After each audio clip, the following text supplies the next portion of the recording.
Now we're going to look at retail sales a little differently and go into a bit more with what is happening at the aggregate side when we start taking in income levels and what is happening with jobs and unemployment. So this is just looking at retail sales year over year. So you can see the retail sales dip down with the and versus the First Data Merchant Services Corp. So one is looking at traditional credit cards and retail sales. So you can see that there was obviously that big drop and that big miss. And it looks like the data merchant services, which is that dollar value growth, went down versus that year over year change. So we're seeing more and more of things like PayPal and other means of transferring payments that is becoming more prevalent, which is also lending itself to more online purchases, e-commerce, which when we look at that just means that there's going to be less in-store shopping, which is some of the things that we've been talking about a lot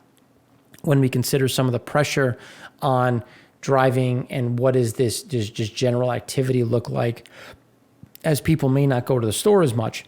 So, but when we look at the retail control group, we're still well ahead of 2008 as stimulus has continued to ratchet up. So this has been a net positive in terms of just retail activity, but you also have people buying homes. When you buy a home, it's TVs and refrigerators, and when you're remodeling, you're going to remodel a kitchen, you're buying all new appliances. So there is a certain amount of activity that's being supported. It's just skewed in terms of who is buying what, and the top two tiers out of the five continue to be the biggest drivers, as that bottom three continue to drift behind, which is why we're writing that article, looking at that bifurcation between the top 10%, 20%, and the bottom 80%, and what that separation looks like. Now, when we look at household net worth, this is something that we just want to think about a little bit differently. So here you can see, obviously, net worth exploded to the upside in terms of net worth nominal, dollar value, household and nonprofit, directly held equities, assets. So just the things that you're sitting on are worth way more, which Chairman Powell said, if you rely on savings, you will get left behind. If you have equities and homes, you'll benefit from low rates. So this is that bifurcation that's coming in. And as we said before, 1.5 trillion has been added to those that owned homes. So let's take that in a different way. So strong rise in U.S. household net worth in Q4, which as we said is up 6.9 trillion.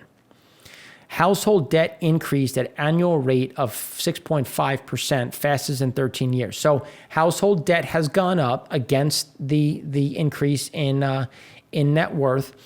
The value of equities, now this is where the math gets fun. So the value of equities increased by nearly 4.9 trillion. Real estate increased by 915 billion. Now, if we factor in the other number that we talked about of that 1.5 trillion, 4.9 plus 1.5 trillion, and you're sitting there at about 6.5 trillion.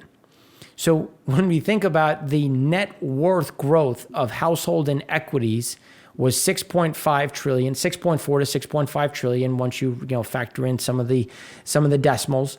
So 500 billion is the delta between household income and hard assets equities.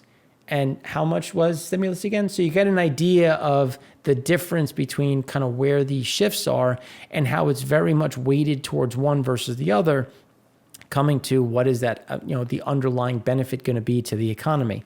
So then when we look at consumer sentiment, there was a net rally in just sentiment in general. Present conditions have gotten better. The biggest concern to this is going to be inflation, because inflation is, this number is typically impacted significantly by the pump as people see themselves paying more at the pump. And it's more so the pump than groceries, but that's becoming more of a sticker shock.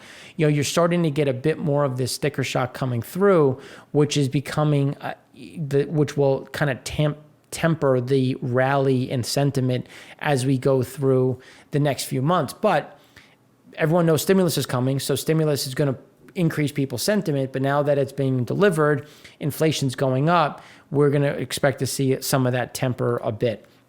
This was an interesting data point that I just wanted to highlight. So initial jobless claims have stayed above the great financial crisis peak of $665,000 for nearly a year now. It was March 2009 that we had 665,000 jobless claims. We have been above that since the pandemic started. So just to put into context how many joblessness is out there, which is why when we talk about 20 million people still receiving some form of benefits, is that net overhang to what does the consumer recovery really look like, and how does that go into the remainder of the year. But on the other side, search activity is starting to flatten out. So we see that there's a bit more activity on real estate, transportation, consumers. So the leading indicators, which is just looking at that 4-week average of people searching on Google, you're starting to see a little bit more activity. But again, it's important to appreciate we normally get a bit more as we go into spring. It's warmer. People want to get out. People want, especially when you've been cooped up for so long. So this is happening along some seasonal trends, but obviously it's still down by a factor because we still have a certain amount of concern and restrictions. Now, U.S. Empire State Manufacturing Survey went up. The number of employees went down. And again, this is something that we continue to talk about because this is the concern. So as we said earlier, an increase in March Empire Manufacturing Index with a headline up 17.4% versus 14.5% estimate. But new orders ticked down. Employment has been moving down since December. While still expanding, it's moving in the wrong direction, which is why we remain, again, I can't stress enough, jobs. Like that is the biggest problem that we continue to see in this cycle. So when we look at the PPI X food and energy, this is again coming to where does that PCE deflator go? And if you look at just where this is being snapped, and we're using this in different charts, using it against what the Fed just said, because the Fed has been talking about that PCE deflator. So here you can see just where the general trend is, and they are saying that it's going to get up to about 2.3%. So clearly we still have way more running room over the next few months. The other side of the equation that remains a problem is the University of Michigan expected change in financial situation in a year has gotten to a low. So even though people are feeling better about their present situation, they're getting more concerned about what does their future financial situation look like. How much stimulus can you possibly get? How long can the pandemic's unemployment benefits remain? How long can you have protection on being evictions? These are things that are weighing on people's minds at a year out. So how likely are you to go out and go on a vacation or spend money frivolously, or maybe something that is a non-core asset when you're concerned about what things are going to look like in a year? So again, these are things that are going to temper some of this activity in general. So Americans spend over a third of their time commuting, doing extra work. So when I was commuting personally, it took to me an hour each way, I would be reading or, doing research and just, catching up on what happened in Asia, what happened in the European Open, and just catching up on work. I can do that more efficiently sitting in front of a computer. So you're just going to do that work just instead of, that extra hour, you're going to do your primary job. Maybe you'll watch TV to start. Maybe you'll do some chores, put the laundry in before you start. Childcare is obviously a thing. You got to get your kids ready for school. But these are parts of the reasons why the allocation of time, which is coming to, does a flexible schedule work? Does it make sense going forward? And these are things that we're starting to see kind of get factored into that market. And now this is the UK saying parents with young children are more stressed during UK lockdowns. Anybody that's been dealing with Zoom children, I applaud you. It is tough, it is hard, and it is not surprising that those with children are seeing the most stress. I use this because this is the UK. I'm 99.9% sure everybody can relate to this. So again, this is something on getting kids back into school, reopening schools, starting to relieve some of that stress and get some of those adjustments and normalcy back as we head into the final push into the close of the school year. Now, speaking of that, about 1 in 4 parents are currently comfortable with their children returning to in-person learning. About half are saying that currently comfortable in the next month, in the next 3 months. So about half are saying that before the end of the school year, they'd like their kids to be back. And then the other half are essentially saying next school year. So these are going to be some components of how quickly do we get some of this capacity coming back into the market, because this is childcare, this is weighing on people's productivity. Seeing this adjust would be, I think, beneficial. So hopefully we start to see more in-person training at this point. Now, one of the interesting components that we keep talking about is the jobs available. So you can see here that based on Indeed data, we're back to above available jobs. You know, the JOLTS dropped down a little bit, but you can see that on average, there are more jobs available now than at the peak. But the issue is filling those jobs. That's becoming the bigger problem when you consider what the skill sets are required, as there's more manufacturing and more jobs that people may not have the skill set for or are quote unquote overqualified, which is going to leave some of these jobs unfilled, which is becoming a bit more of a concern in general, which is being picked up in the beverage curve when you look at just the efficiency of what it is. So the job openings rate, even though the employment rate exploded higher, the job openings rate never really dipped. So this is that efficiency discussion that we keep talking about, where the jobs are available. Now, there's also an issue, and anyone who's maybe applied for a job has experienced this, where you apply, then you go through 3 rounds, and either the job is paused because they don't have the capital for it, or the job was scrapped completely. So it's like, well, why was it posted to begin with? Or they hired internally. Those were 3 common things that we heard. And the other issue is it's very easy to post the same job on multiple job boards. So how much of this is just kind of figuring out where the market is, and these are the different things, which is why the inefficiencies continue in the underlying jobs market. Now, the Treasury debt auction sizes continue to get massive and are only getting bigger when we look at the Treasury auctions from essentially across the board. There's not a single auction that is getting smaller, obviously, because there's just more stuff to print. So we're going to need more money on the other side. So Treasury supply versus Fed buying.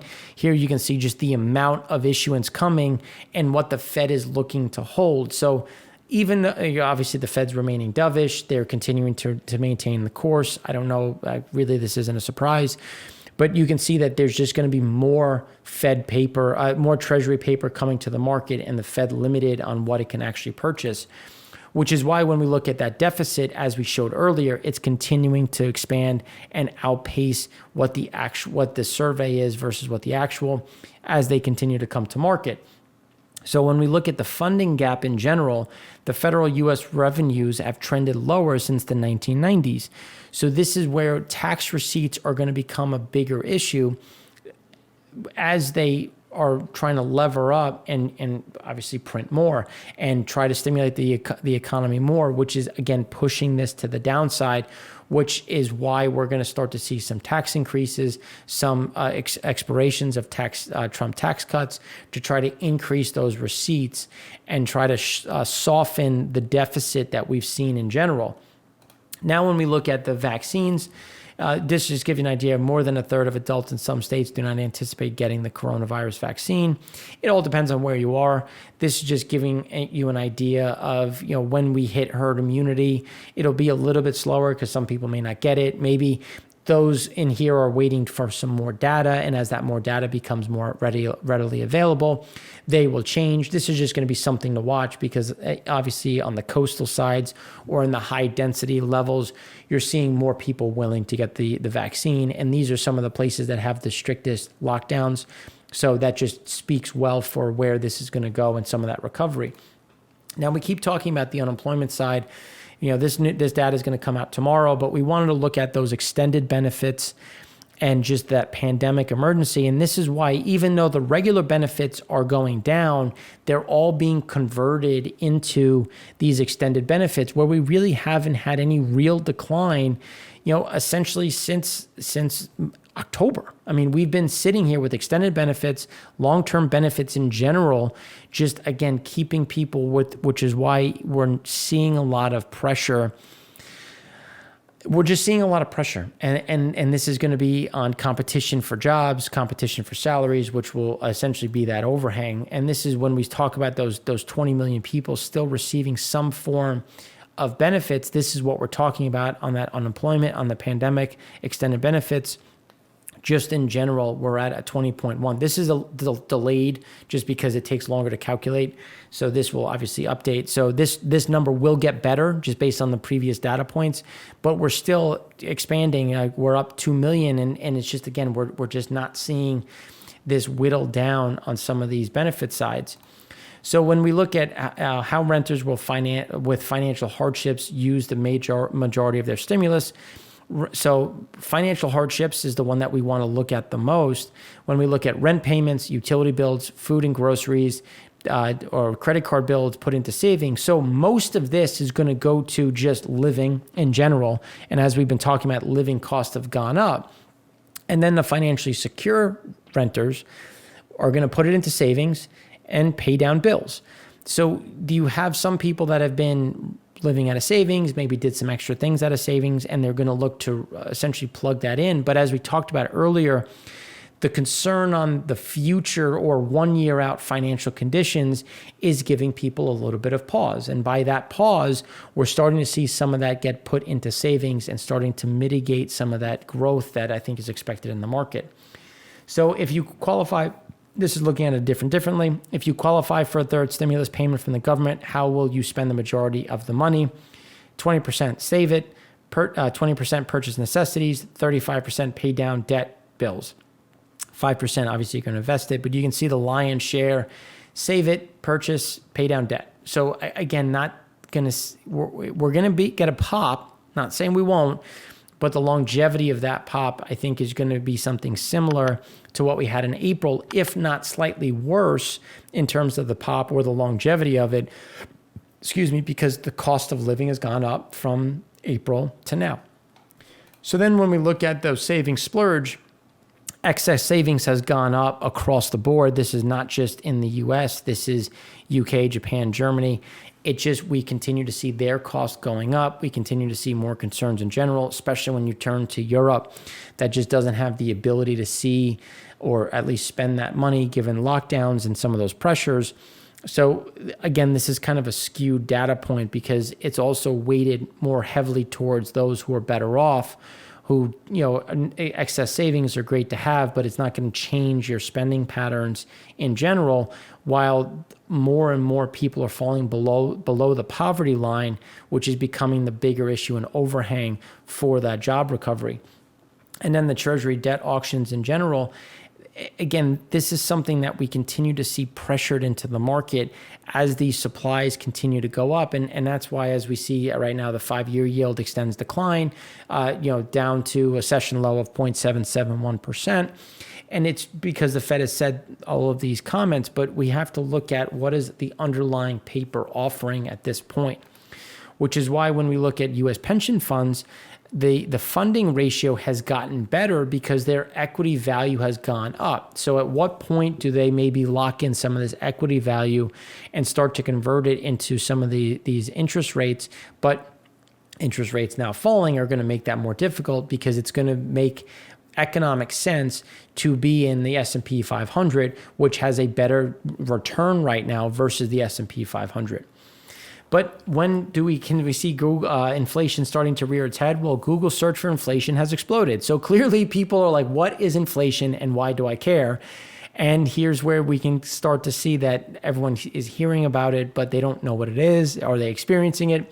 And we're starting to see more and more in general in terms of some of this coming capacity overall. Now, the wholesale prices that jumped in February on the market, truck, SUV, car, on the used car side. So we still see car payments going up. We still see the used car side, because the wholesale side goes up. We saw it come down, which pulled down used car sales to the consumer.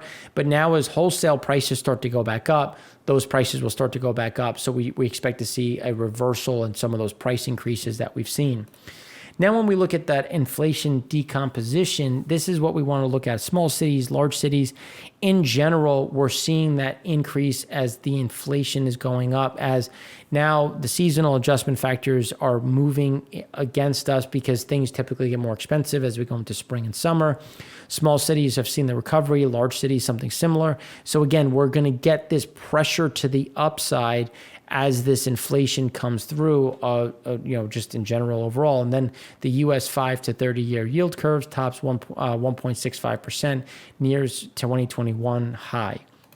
Again, thinking about inflation. So then when we look at the core CPI decomposition, we want to look at what is that core component, because airline tickets have gotten cheaper. Yay. Okay, so you can fly easier. Used car sales, as we talked about, is going to reverse. Lodging remains cheap, but rent is up and everything else is up. So the things that you're not spending money on are cheaper because you're not spending money on it. But the things you are spending money on is shifting up exponentially, but the core CPI is being weighed down by things that don't impact you. And this is where we continue to see why the CPI is a bit misleading. But even though, airline fares are going up. Why? Because they're trying to increase load factors. They cut flights, so now there's less flights to choose from. Jet fuel is getting more expensive. So, most of your plane ticket is jet fuel. So that's getting more expensive. So again, these are things that are starting to go up. And then obviously used car sales, as we explained, will start to recover. So these are things that are going to be pressuring U.S. pricing, again, on the inflation side, as we get more stimulus into the system, and how it won't be able to go as far as the previous one. Now that we've kind of wrapped up the U.S., it's time to turn to Europe and look at what are some of the shifts that we've seen in the European theater.